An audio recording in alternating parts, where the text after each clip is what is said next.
Hello everyone from Chelsea Fan TV. I hope you're all doing very, very well. Those of you who are at home at least. If you've gone to the game, you probably feel a bit like me. Why did I come to watch Chelsea bottle it? But, in fairness, I think there's a little bit more to this story than just Chelsea couldn't hold on to a lead. Yeah, well, let's talk about the story of this match. The start, the finish, the changes, the impacts, the players that didn't do fuck all. Okay, where do we start? Let's start from the beginning. My prediction was pretty close to what actually happened. I thought Hatter would start, that happened. I thought Gusto would start, that didn't happen. We saw Fofana in there, we saw Chalobah and Tosin. No surprises there. Normal midfield, Buonanotte in the 10. Everything else was pretty much as expected, except Garnacho. I probably would have expected Garnacho to start in this game as well. We saw Hatter invert. Now, when you're up against Brentford, who generally play a 4-2-3-1, similar to what we do, I think that Maresca was trying to put an extra player in midfield. I could understand why he was doing it. It didn't work. It did not work. I thought Fofana was pretty useless in the match. I think it was a good thing that he went off. He obviously wasn't an attacking threat. He clearly wasn't supporting Tosin enough because he was isolated with the first goal that we conceded. So for those people who criticise Tosin, they go, Tosin was the problem. He's the reason that we conceded that first goal. Hang on a second. He was isolated. He made crucial blocks. I actually think in terms of defensively over the course of the whole match, I didn't have a massive problem with Tosin. Now I need to watch the second goal back. The one that Brentford scored. I need to watch that second goal back. But prior to that, take away the first goal. Like, I don't have a massive problem with Tosin's performance. I don't have an issue with it. Yeah? Could he have done better and could he have made another block? Sure. All right. But we're not talking about a world-class defender here. He's a very good defender. And very good defenders are prone to conceding goals when other teams basically capitalise on their chances. And that's what Brentford did. Let's not sit here and act like they were playing the greatest football of all time, but they were playing effective football against a side like Chelsea. Same thing that they did against Aston Villa in the league, and same thing that they've done in other games as well. We've seen Brentford against better level opposition on paper, being able to produce, being able to cause problems. Set pieces, another huge threat for Brentford. If we look at Keith Andrews, their manager, he used to be the set-piece coach for Brentford. That was when they sacked Bernardo Cueva. And then Keith Andrews steps in. Now he's their manager. Surprise, surprise, they're scoring from set pieces. Is anyone shocked here? But again, let's talk about Chelsea. Let's look at what we can do to get more out of this team. What can we take from this? So again, defensively, we look at it. I don't think Hatter made a great impact. I think defensively across, with Chalobah and Tosin, I don't have a massive issue there. Although again, second goal, need to rewatch that, so I might change my opinion on that. But Tosin, for me, I don't think he should be getting big stick. I don't think he should. Fofana. I've never been a massive fan, if I'm totally honest with you. Midfield, we saw Fernandes starting up there with Caicedo. Caicedo was fantastic today. World class. I've had Jacob coming up to me saying he's better than Kante, or can be a better player than Kante for Chelsea. And to be honest with you, it's a fair argument. You compare his stats to Kante, goal scoring, 50-50s, defensive abilities, able to cover a lot of ground, better on the ball than Kante was in terms of distribution, and obviously his ability to finish. And that was a fantastic goal from Caicedo. He deserves a lot of credit for that, but not just the goal, everything else apart from that. Even if he hadn't have scored, you'd still look at him and go, he was one of Chelsea's best players today. And that is a sign of a top player, because this isn't a conversation that we have once every couple of weeks. I basically say the same thing every week. I do a podcast, we'll talk about Caicedo, and we go, yeah, of course he was good. Of course he was. He always is. So not really an awful lot more to say there. Fernandes, I thought was okay. Didn't have an issue with him, to be honest with you. Yes, there's times where you think maybe he could do a little bit better in 50-50s, but Caicedo basically makes up for that. So, when I'm looking at Fernandes, I don't think he had a terrible game. I think he could have done a little bit better. He had a chance to score with his left foot. Be nice to see him a little bit more clinical, but you know, I'm nitpicking here.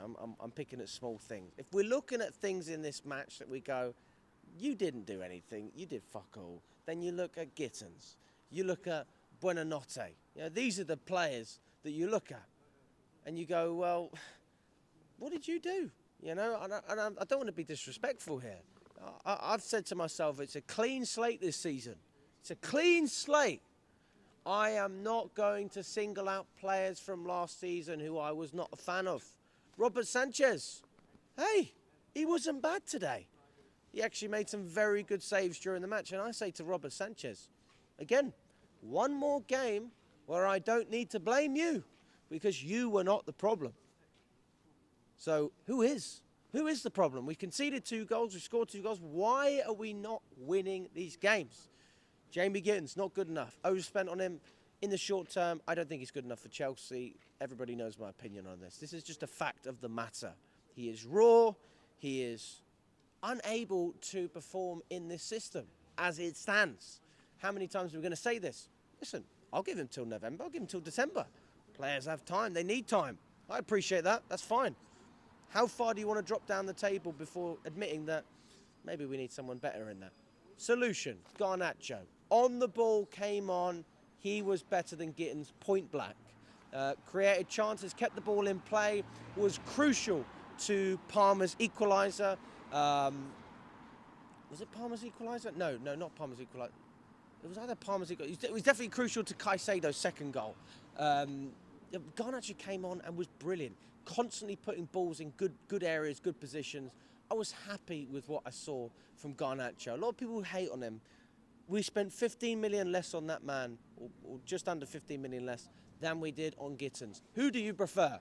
The player that we spent more on, or the player that we spent less on? There's your answer. You already know the answer. So I think Garnacho is going to give you more this season than Jamie Gittins. But that doesn't take away from the fact that defensively, in this Chelsea team, you have responsibilities. And if we compare that right-hand side with that left-hand side, we see 2 fullbacks, both very capable of defending with Reece James and Cucurella. No question marks there.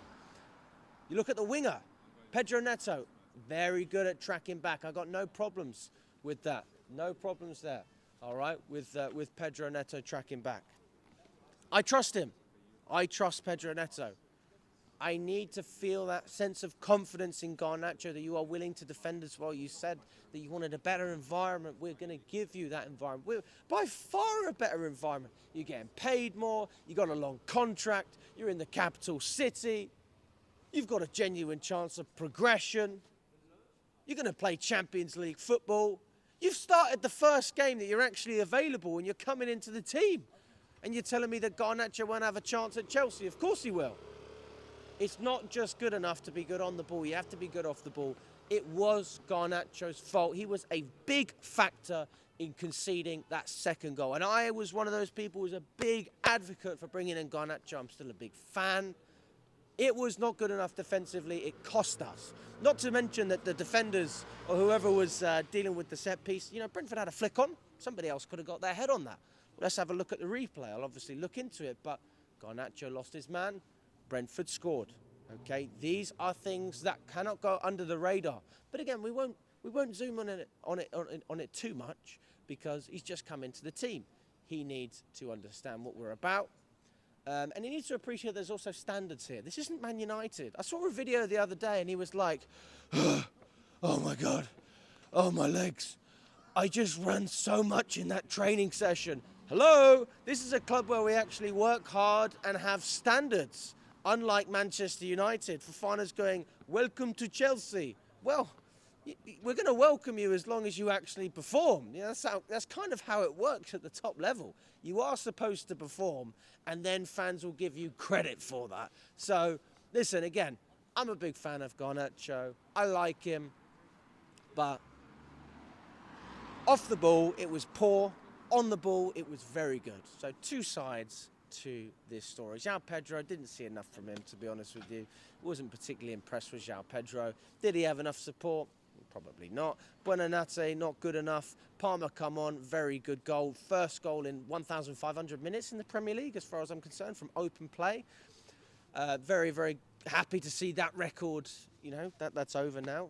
So hopefully we can refresh and get some GA from him and move on to Munich. Just because we draw against Brentford does not change the fact that we can get a result against Bayern Munich. It doesn't change anything. We should go to Munich and do exactly what we did to PSG, or at least play with that level of charisma that we did in America.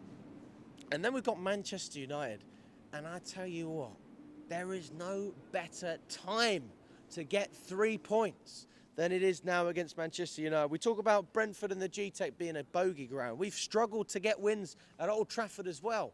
This is the time. So I tell you what, if we get anything out of that result against Munich, even a draw, then we should have some confidence going into this game that we actually have some mojo in this team.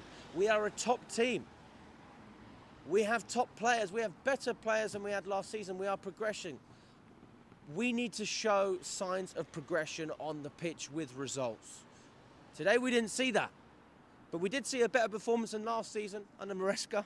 We did see a better season than the season before under Poch. We saw a better performance than we did under Potter. Is that progression, even though it was a draw? Well, I just showed you 3 results. Which game did you prefer watching? Probably this one. All right, so it's a small improvement, but it's still an improvement. I need to see more, though. This isn't good enough. This isn't good enough. It's a long season. We will be there. We will be there. I will be there. And I hope Chelsea can show some huge strides of progression. That's what I want to see. So as far as I'm concerned with Maresca, I don't have a big problem with him. I think that, the game plan was fine. It didn't work. He tried to change it, and it still wasn't good enough. But was that because of tactical mistakes at the end? I would put it down to a little bit of character from the players. Just having that experience, that persistence to hold on to a lead. So I don't put that on the manager, but obviously he's going to have to take some sort of responsibility. But let me know what you think, guys, if you agree or disagree with what I'm saying. Hope you enjoyed all the fan cams, and we will catch up very, very soon.